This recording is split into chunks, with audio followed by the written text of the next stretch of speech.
The Joy of Less, a Minimalist Guide to Declutter, Organize, and Simplify by Francine J. Are you constantly overwhelmed by all the stuff in your house that you just can't seem to organize?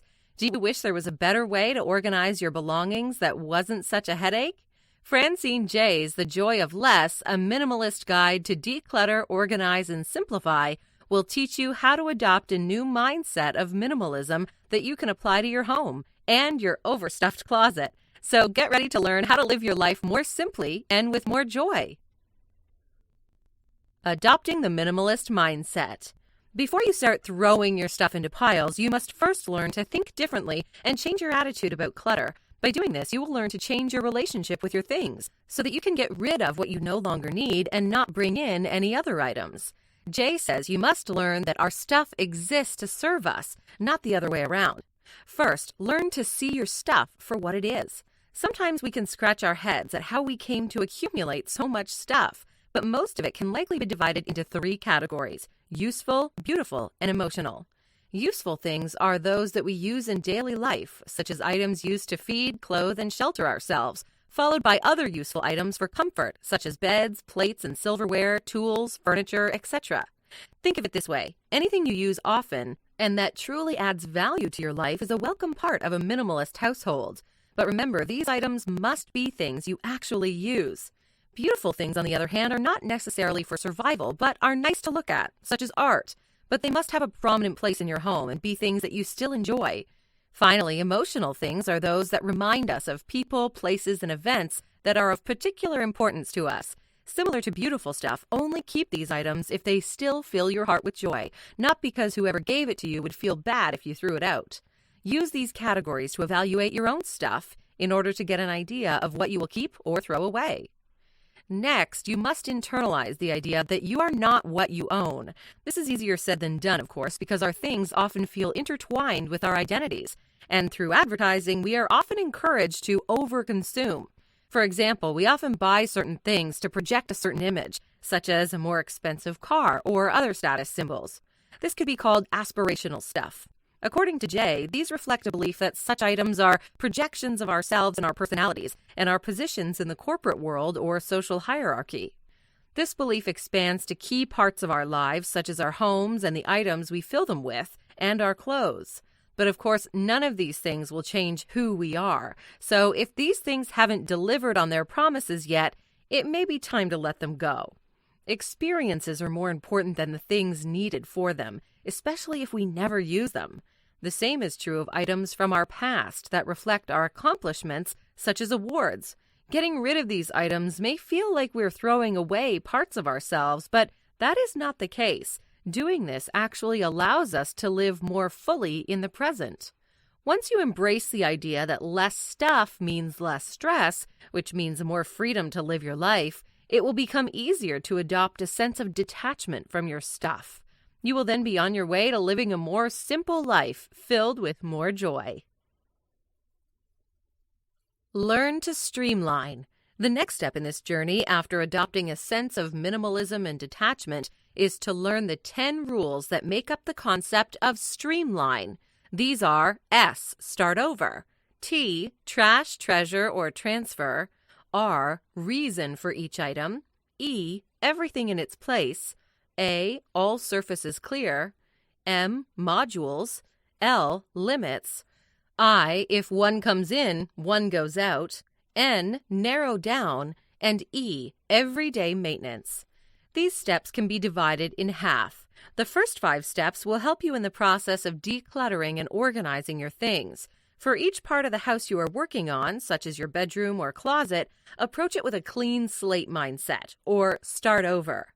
Then begin going through the items and sort them into piles: things to throw away, trash; the useful, beautiful, or emotional, treasure; and things to give away that no longer give you joy and are just taking up space, transfer.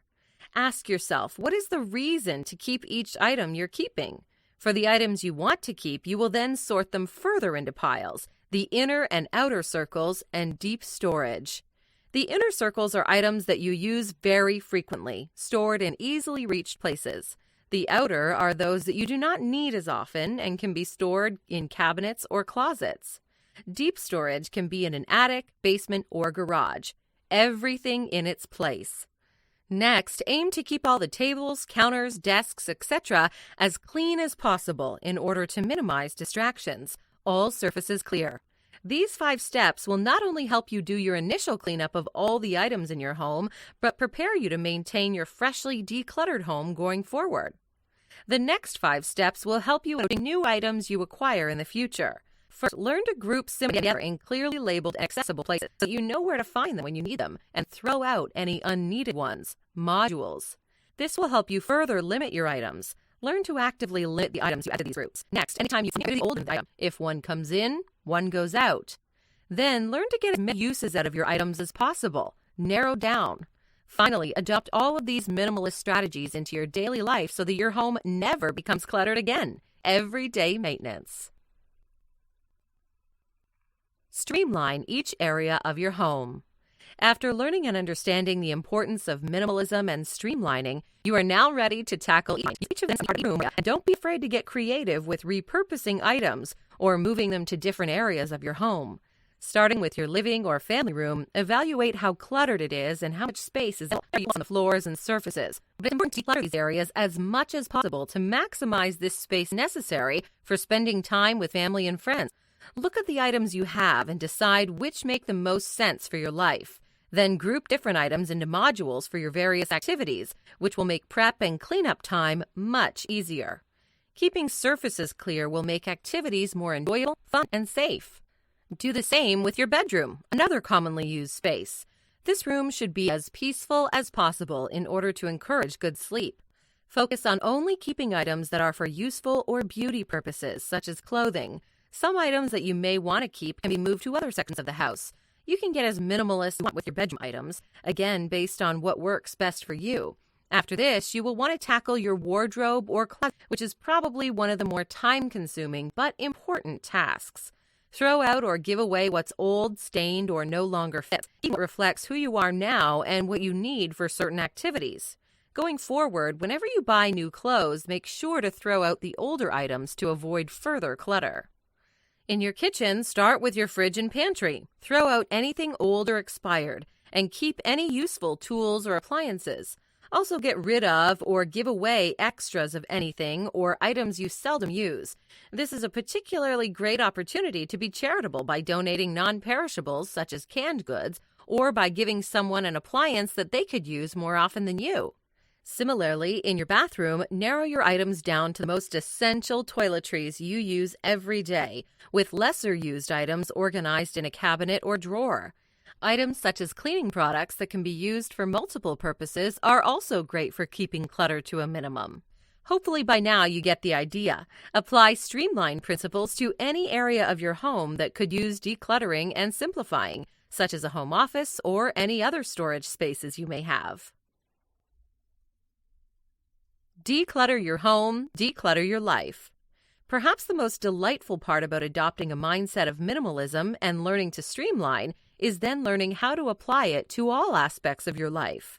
Once you've learned to declutter your home, it's important to get your family involved as well.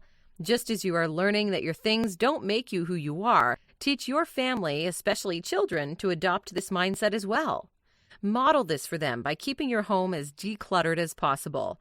This is a healthy attitude to teach your children at a young age. Streamlining your home can also be a great family bonding activity. Not to mention, it will save time and make you all feel accomplished. Make it a habit to regularly get rid of things you no longer need. Spending just a few minutes doing this every day will save you a lot of time in the long run. Your home will look better, and you will feel better too. Going through all these steps and adopting this new way of thinking is no doubt a lot of work, but it will be worth the time and effort you put in, as you will be able to live with more joy and simplicity than you ever did before. Even better, you can use the skills you have learned and apply them to other areas of your life, learning how to declutter your activities and tasks as well. Just as you should make your stuff work for you, you should do this with all other aspects of your life, especially with your time. In the big picture, the more people adopt a minimalist lifestyle, the better off the planet will be too, because of decreased consumption overall. The possibilities are truly endless. Final notes. Learning to live your life in a minimalist way takes time and work, but it will teach you to think about your possessions and other areas of your life, like time, in a more active way so that you're not mindlessly accumulating to the point that you have too much stuff. Once you adopt the concepts of minimalism and the Streamline method, your life will feel happier and more fulfilling, even though you will have less stuff. Hi, I'm Rhonda, and this is an exclusive audiobook video recorded for the Audiobook Master channel. Enjoy your audiobook and have fun learning. Don't forget to subscribe and hit the notification button so you'll get updated on our next upload. If you liked the video, give us a thumbs up and say your thoughts about the book we just covered. Do you want to listen to a summary or review of a book that we haven't covered in the past? Say it in the comments below or send us a message. Don't forget to check our other uploads. Enjoy listening!